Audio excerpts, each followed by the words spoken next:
The hot air balloon, the oldest form of successful flight. 120 years before the Wright brothers, the Montgolfier brothers of France put a sheep, a duck, and a rooster into the air on board a balloon. A manned flight followed a few days later. Today, while the materials and the burners used have changed, hot air balloons still roughly conform to their original design. Due to its ideal ballooning weather, Albuquerque, New Mexico is known worldwide as one of the best places to go ballooning. In the early morning hours, it's not uncommon to see brightly colored balloons flying high over the desert. Just like fixed-wing or rotary pilots, hot air balloon pilots are licensed by the FAA. And that's where the similarities to all other forms of flying pretty much stop. The first step in a balloon flight is initially inflating the balloon, known as an envelope, with cold air from a fan. Once the balloon is sufficiently inflated and has its general shape, the balloon's propane burners are used to heat the air within the envelope and finish inflating the balloon. With the basket in its upright position, the balloon's passengers can climb into the basket. Brooke Owen is a balloon pilot with Rainbow Riders in Albuquerque. There's no first class or coach here, so the balloon will rotate throughout the flight. Everybody just turn, face outwards, and watch the world go by, okay? And the restrooms are where? You guys just have to make friends for that. Great. Everybody good? Yeah, good. All right. We'll be out of here in just a moment. Heating the air within the envelope increases air pressure inside the balloon. This displaces the air outside of the balloon, making it more buoyant and causing it to rise. By controlling the temperature within the balloon, Brooke controls how quickly or slowly the aircraft climbs or descends.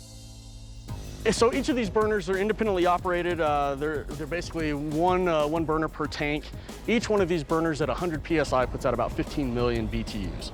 15 million, so that's a lot of heat if you compare that with a household furnace. And the volume of the balloon, this balloon is 275,000 cubic feet in size. Put that in some sort of perspective, you can basically put about 275,000 basketballs inside this balloon when it's fully inflated like this. I don't own 275,000 basketballs, so no, I haven't tried that. The control lines themselves, the green and black line here, these are rotation vents. I've got two vents on the side of the balloon. There's two flaps. As I pull those, it pulls a curtain inside, lets the heat escape. That heat escape and actually rotates the balloon the opposite direction, some sort of propulsion, and it just kind of rotates it on its axis. Doesn't change our direction, doesn't change our speed, just rotates it around. That's what's keeping this nice slow turn going for you. And then the two red lines here, these are the main vent in the top, the circular panel there. I can actually open that a couple of different ways. I can open it mid-flight and actually just let heat escape. So if we want to descend, we open that up, let that heat come out, balloon cools off, we become heavier, and so we sink. And then I can also open it from the middle so it pulls the edges into the center, and we'll use that upon landing for final deflation and if it was a windy landing. So, and then that's really about it. There's not much else to it. It's kind of the simplest form of flying that there is. Moving horizontally is entirely dependent on the wind. If the wind blows east, the aircraft will move east. The pilots can control their movement to some extent by taking advantage of changing winds at different altitudes. If you want to fly north and the wind is blowing east at your present altitude, but more to the north 1,000 feet higher, the pilot can actually change direction by applying more heat and climbing the balloon into more favorable winds. We want light winds. Balloonists are never happy. It's either too calm or too windy because we want such a thin margin there. So 5 to 10 miles an hour of wind is ideal. That gets you somewhere and also makes it safe enough for landing opportunities. Basically what we have here is most desirable. That's why Albuquerque is so well known for ballooning. And it's really the desert Southwest that lends itself to ideal conditions for flying. Instrumentation on the balloon is extremely limited. Essentially, an altimeter, a vertical speed indicator, and a GPS, along with a way to monitor the temperature inside and outside of the envelope. Yeah, so right now this is our vertical speed indicator. We're actually descending at this point about 160 feet, 150 feet a minute. So that's showing that. This is our altitude above sea level. And then this is the temperature inside the balloon here. So we're actually descending now.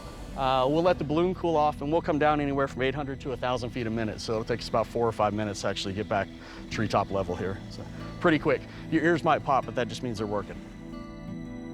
With the balloon's sensitivity to winds and conditions, most flights take place at either dawn or dusk. Throughout the day, as the sun heats the Earth, the hot Earth will then heat the air. This hot air then rises, creating what's called thermals. At the very least, this rising air can create a somewhat uncomfortable ride. At worst, it can cause the balloon to rise uncontrollably.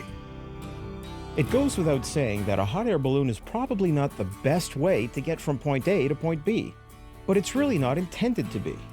This form of flight is really more about the experience. You can't do this in very many other forms of aviation. This would be a crash. The ability to drift along at treetop level, with the only sound to break the serenity being the occasional blast of the burner. It's a surreal experience. It's very gentle. I really feel that anybody can do it from 5 to 105. You know, the flying aspect is not much different than this on any daily basis. The stronger the winds, the more exciting the landings can be. But outside of that, this is ballooning at its best. You know, the view, the calmness, floating over rooftops and over barking dogs and getting the view and all that. So it's something that everybody should do, and come on out and join us. As far as being a balloon pilot is concerned, the requirements are not all that different from other forms of flying.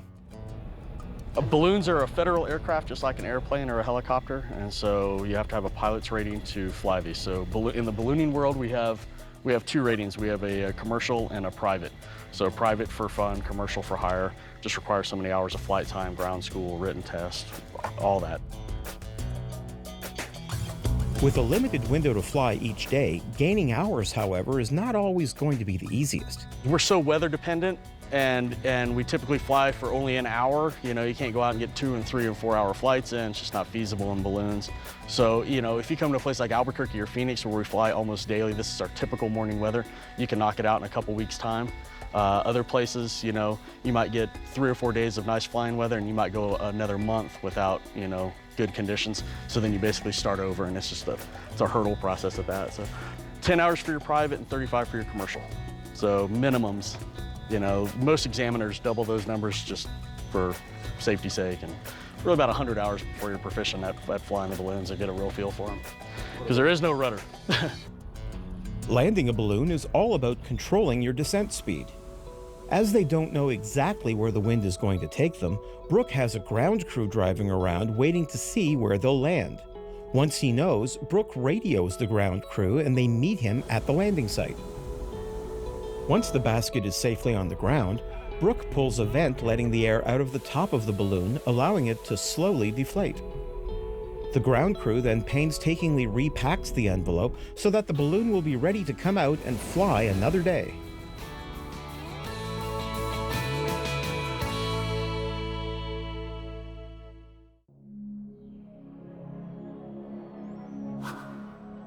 Seasons 1, 2, and 3 of The Aviators are now available on DVD.